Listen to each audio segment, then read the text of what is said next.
Praise the lord. ఈరోజు దేవుడు మనతో మాట్లాడుతున్న వాక్యము వాగ్దానము ద్వితీయోపదేశ కాండము 2వ అధ్యాయము 7వ వచనము. నీ దేవుడైన యెహోవా నీకు తోడై ఉన్నాడు, నీకేమీ తక్కువ కాదు.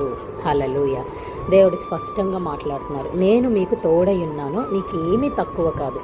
తక్కువ కాదు అంటే ఏంటి అంటే, ఆరోగ్య విషయంలో మనము బలంగా ఉంటాము, మరి డబ్బు విషయంలో సమృద్ధిగా ఉంటాము, ఉద్యోగాల విషయంలో మనము సమృద్ధిగా ఉంటాము, ఫలాల విషయంలో సమృద్ధిగా ఉంటాము. అన్ని విషయాలలో మనకి సమృద్ధి ఉంటుంది, లేమనేది ఉండదు. యెహోవా నా కాపరి, నాకు లేమి కలగదు అంటున్నాడు.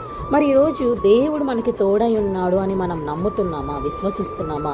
పరిస్థితులు రాగానే దేవుడు లేడు అని చెప్పి దేవుడిని బ్లేమ్ చేస్తున్నామా, దేవుడికి దూరంగా వెళ్ళిపోతున్నామా అన్నది ఒకసారి ఆలోచన చేసుకున్నాము. దేవుడు మనకి తోడై ఉన్నాడు అని 366 సార్లు బైబిల్లో రాసి ఉన్నా మనం కొన్ని విషయాలకి భయపడతాము, ఆందోళనకి గురి అవుతాము, డిప్రెషన్కి వెళ్ళిపోతాము, మెంటల్ హెల్త్ అంతా డిస్టర్బ్ చేసుకుంటూ ఉంటాం. కానీ ఇక్కడ దేవుడు మనలను విడిచిపెట్టే దేవుడు కాదు. Christ lives in us.